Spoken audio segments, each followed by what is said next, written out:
Did you know that within you lives a force so powerful, so unshakable, it could rewrite your entire life the moment you choose to face it?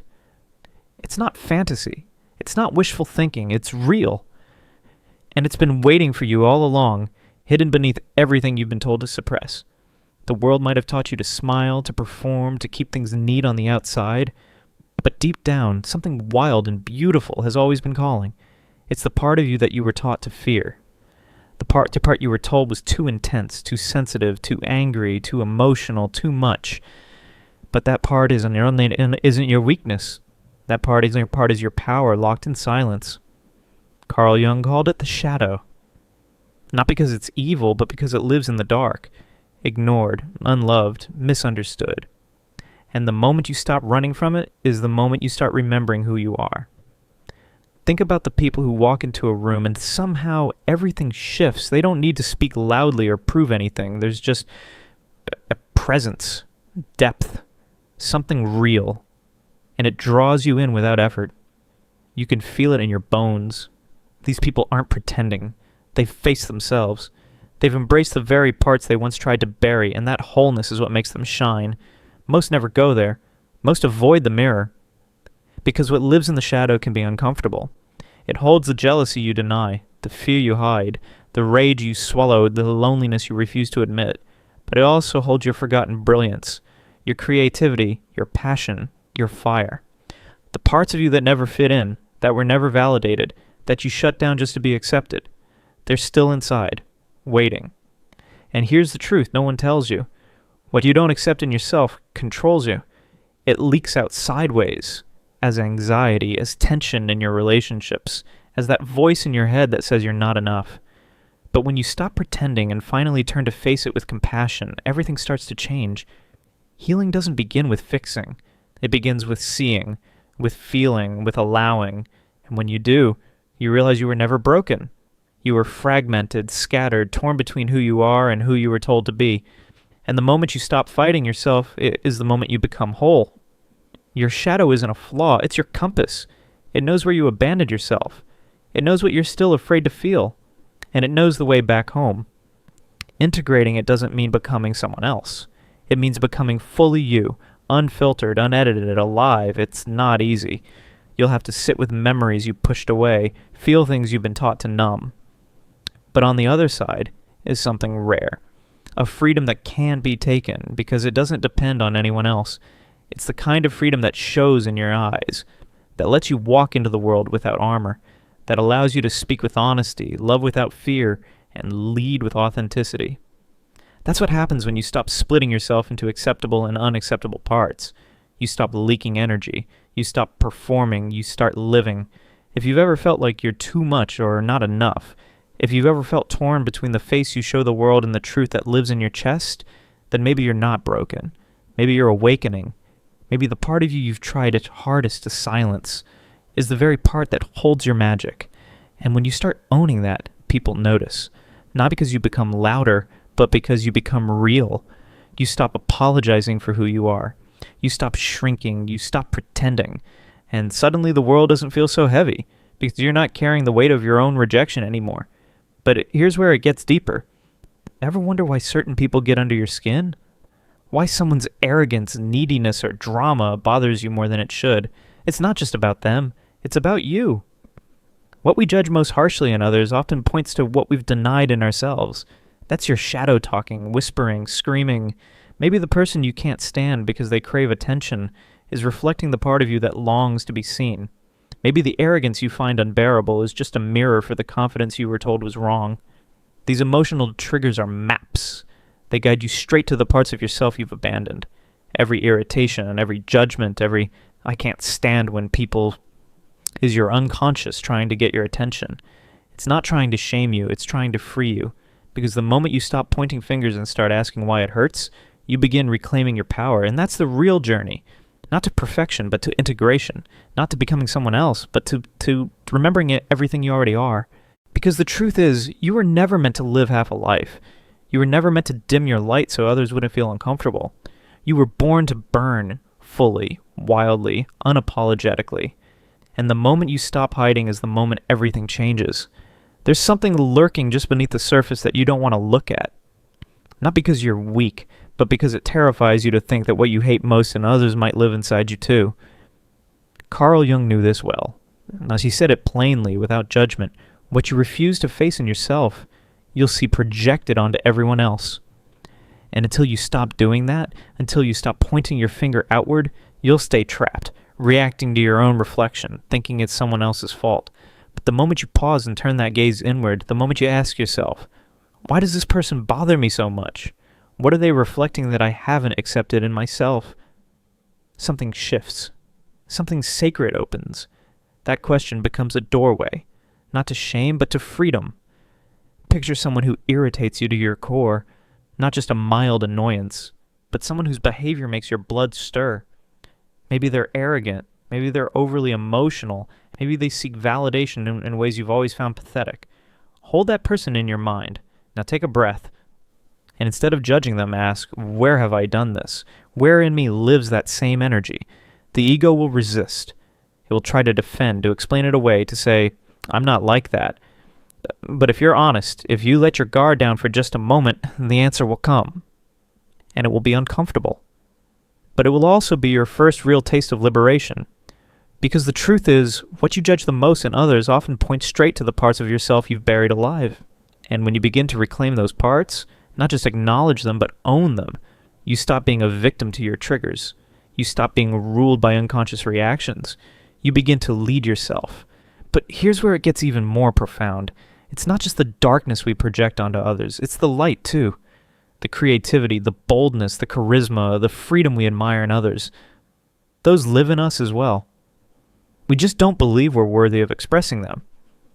Have you ever met someone so radiant, so magnetic that being in their presence made you feel alive, but also small? You admired their expression, their courage, their genius. And instead of saying, that's me too, you said, I could never. That's not humility, that's fear. That's your golden shadow. Those brilliant, breathtaking aspects of yourself you've disowned. You see them in others because your soul is starving to express them. But the world taught you to stay in line, Lei. Be safe, be likable, be quiet. And so, piece by piece, you began to shut down the very qualities that made you extraordinary. The bold child became shy. The artist became practical. The wild soul became responsible. And somewhere along the way, you forgot that the things you're drawn to in others are not foreign. They are reminders, echoes of who you were before the world told you who to be. Jung called the journey back to wholeness individuation. Not the process of becoming perfect, but becoming complete, bringing together the mess and the magic, the shadow and the gold, because until you do, you're only living half a life. A muted, edited version of yourself trying to survive instead of thrive. And the people who finally reclaim those lost parts, they don't just change, they glow. They move through the world with a quiet power. They aren't trying to impress, they're simply being. And that kind of authenticity, it's magnetic. Because it's rare. It's real. Think about the people you admire most. Not for their status or looks, but for something deeper. A certain presence. A way of being. Maybe it's their emotional depth. Maybe it's their confidence, their laughter, their wildness. Make a list of them in your mind and ask yourself, what is it about them that moves me? Now take that even deeper. Where in me is that same trait waiting to be set free? Not to copy them, but to reconnect with a piece of yourself you forgot was there. This isn't about becoming someone new. It's about peeling back the layers and remembering who you were before the world told you to be afraid of your own brilliance. And here's the twist most people don't want to face. The things we reject in others are often the very things we most need to reclaim. Not just the shadows of our wounds, but the shadows of our worth. We mock what we secretly miss in ourselves. We condemn what we've been told we can never be. The person who ridicules emotional vulnerability might be terrified of their own unspoken pain. The one who judges vanity could be carrying a buried longing to be seen, as appreciated, valued. The man who scoffs at sensitivity may be aching inside for connection and he's too afraid to ask for. It's not hypocrisy, it's heartbreak, unexpressed, unacknowledged, unhealed. And all the while we waste energy keeping those pieces buried. It's exhausting, like being at war with yourself, one part trying to break free, the other trying to keep it locked down. You become both the jailer and the prisoner, never realizing you hold the key. But the suppressed always returns, not in conscious form, but through sabotage. through relationships that mirror your pain, through choices that keep you stuck, through quiet suffering that never seems to have a cause. It doesn't have to be this way. You don't have to keep running. You don't have to keep hiding from yourself. The moment you stop rejecting the fullness of who you are is the moment you start becoming who you were always meant to be. Not perfect, not polished, but real, whole, alive. There's a part of you you've been taught to fear. But what if that part is the key to your freedom? Jung uncovered something most people never realize. When you finally stop fighting your own humanity, an incredible surge of energy becomes available to you. It's like you've been rowing upstream your entire life, straining, exhausting yourself, and suddenly you let go of the oars. You surrender to the current of your true nature. And for the first time, everything begins to move. This isn't about becoming reckless or dangerous. It's not about letting your impulses control you. It's about becoming whole. It's about seeing every part of yourself, not just the light, but also the heat. That anger you suppress, it can help you draw firm boundaries, defend what matters. That vanity you hide, it can remind you to take pride in yourself, to walk through the world with your head held high. Even that manipulative part, yes, that too can be transformed into the wisdom of connection, the skill of shaping outcomes for the good of all involved. You're not meant to slice parts of yourself off just to be accepted. Integration is not destruction. It's transformation. When people do this work, when they stop leaking energy trying to hide who they are, something incredible happens. They become still, radiant, magnetic in a way that goes beyond charm. They feel complete. They aren't performing anymore. They're home. And it shows. There's a powerful practice you can begin right now. The next time you catch yourself judging someone, harshly, quickly, instinctively, pause. Instead of feeding the judgment, turn the mirror inward. Well, ask, what is this showing me about myself? It won't feel comfortable. In fact, it may sting. But that sting is the doorway. That discomfort is the invitation to grow. Now, here's the truth most people don't want to hear. You've been living a version of yourself that isn't completely true. Not because you're dishonest, but because you were trained, gently, consistently, to believe that only certain parts of you were lovable. Jung called that mask the persona. It's the identity we craft to be accepted by society, family, peers, and it works on the surface. But here's the catch. The more perfect the persona, the bigger the shadow behind it. That's not philosophy, it's psychological law. Every trait you disown gets buried, not erased. And in the dark, it grows. It waits. It takes control in ways you don't even see. You've witnessed it in others, the ones who seem calm and kind until they suddenly explode, or the ones who are endlessly successful but leave wreckage in their relationships. These aren't bad people. They're just disconnected from their full selves. True mental health doesn't come from being good all the time.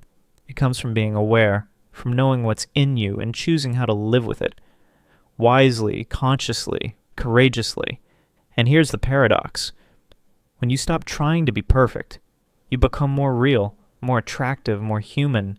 Think about the people who draw you in, Owen. Not the ones who seem flawless, but the ones who seem free, and they laugh at themselves. They show up with vulnerability and strength. They don't hide their contradictions. They own them. That's what makes them unforgettable. That's what makes them feel safe. Even the most revered figures throughout history weren't without shadows. They weren't saints because they were pure. They became radiant because they turned their darkness into something higher. Compassion, wisdom, truth, the qualities that feel most unacceptable in you right now, the ones you've buried, rejected, or tried to erase, could one day become your superpowers if you're brave enough to face them. That controlling urge you hate, it could become leadership. That sharp judgment, it could evolve into discernment, clarity, precision. Your competitiveness could become fierce motivation, to uplift others. But the key is honesty. Not the easy kind, the brutal, clear-eyed kind that says, yes, I carry this trait I've hated in others. Yes, it lives in me too. And that's okay. That's human. That's the beginning of everything. We've been taught that admitting our flaws makes us bad. Jung discovered the opposite. Those who integrate their shadow become more ethical, more grounded, because they're acting from truth, not from fear or repression. They're awake. They're accountable. They're free. And here's where it all converges on a moment that comes for everyone. A quiet seismic turning point when you stop living the life others expect and begin living the one your soul has been aching for all along. That's individuation, the birth of the self. but no one tells you how it feels. It feels like betrayal, not of others, but of the mask, the false self, the safe identity that kept you small. To become who you truly are, you will have to let go of who you pretended to be. And yes, that means disappointing some people. It means some relationships will change. Some will fall away entirely. That's the cost of becoming real. Most people won't do it. They'd rather betray themselves quietly, day by day, than face judgment. But what if your life isn't meant to be lived behind a mask? What if the relationships that fall away were never rooted in truth to begin with? What if your shadow, everything you feared about yourself, wasn't there to ruin you, but to remind you, you're not here to be perfect. You're here to be whole. And when you stop running, when you stand still and face the entire spectrum of who you are, the light inside you doesn't dim. It expands. What if everything you've been suppressing, everything you were told to hide, shrink, or smooth over, was never your weakness, but the very source of your strength? That shift starts the moment you stop sacrificing your essence just to keep others comfortable. The moment you choose growth over approval, truth over belonging, and discomfort over safety. Because the path of individuation, the journey of becoming who you truly are, it's not easy. It demands you walk alone for a while. It asks you to listen to your own inner voice even when the world insists you're wrong. And it requires something most people aren't willing to give. Your loyalty, not to others' expectations, but to your own soul. But the reward is unlike anything you've ever known. When you stop performing, stop people-pleasing, stop editing yourself to fit someone else's vision of who you should be, something radical happens.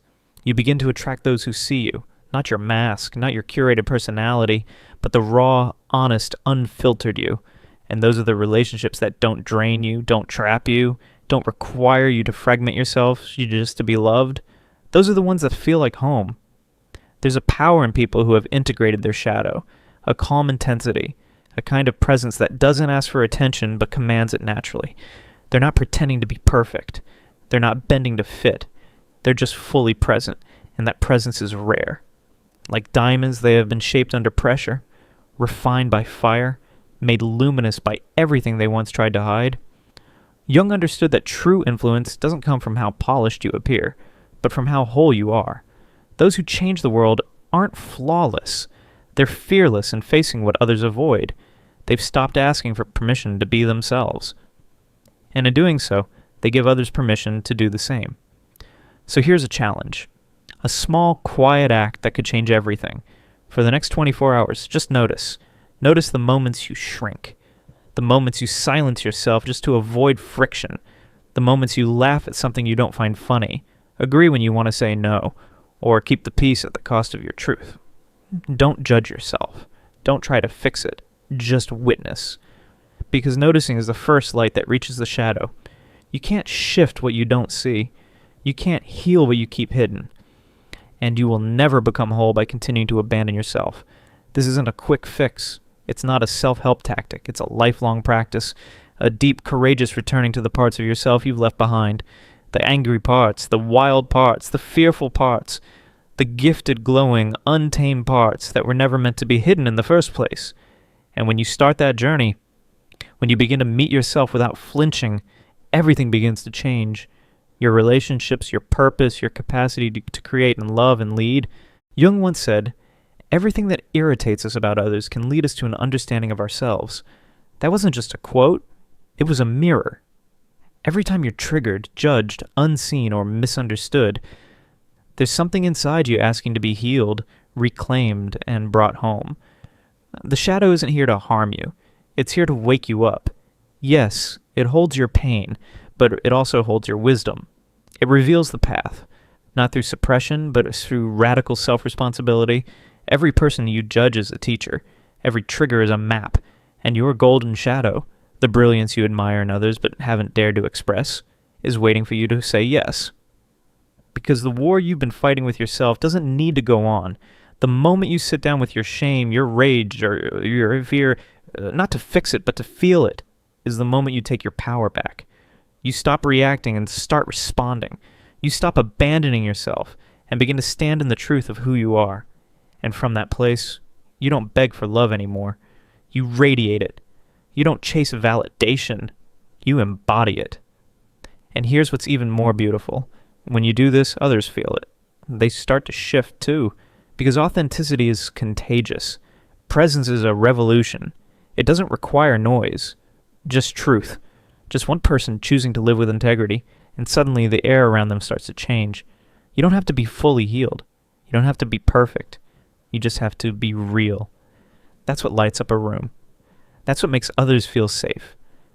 And that's what calls people into their own courage, because your presence becomes proof that it's possible. So if something inside you is stirring, if a part of you is whispering, "This is it, this is what I've been waiting for," then listen. Not with fear, not with hesitation, but with the kind of soft, fierce knowing that lives in your bones. Maybe you've swallowed your truth so many times you forgot the sound of your own voice. Maybe you've smiled through anger, shrunk through shame, or stayed silent just to survive. But something in you remembers, and now it's time to return. If those words resonate, if something in your soul is standing up quietly right now, then claim it. Say it out loud. I choose to integrate my shadow. Let those words be your beginning. Let this be the space where it's safe to be whole. Because the bravest thing you'll ever do is not change who you are. It's come back to who you've always been. Your superpower isn't your polish, it's your presence. It's the way your darkness makes your light even more luminous. The way your truth sets people free. Your authenticity isn't a mask, it's your offering. And your journey toward wholeness is the greatest gift you will ever give to this world.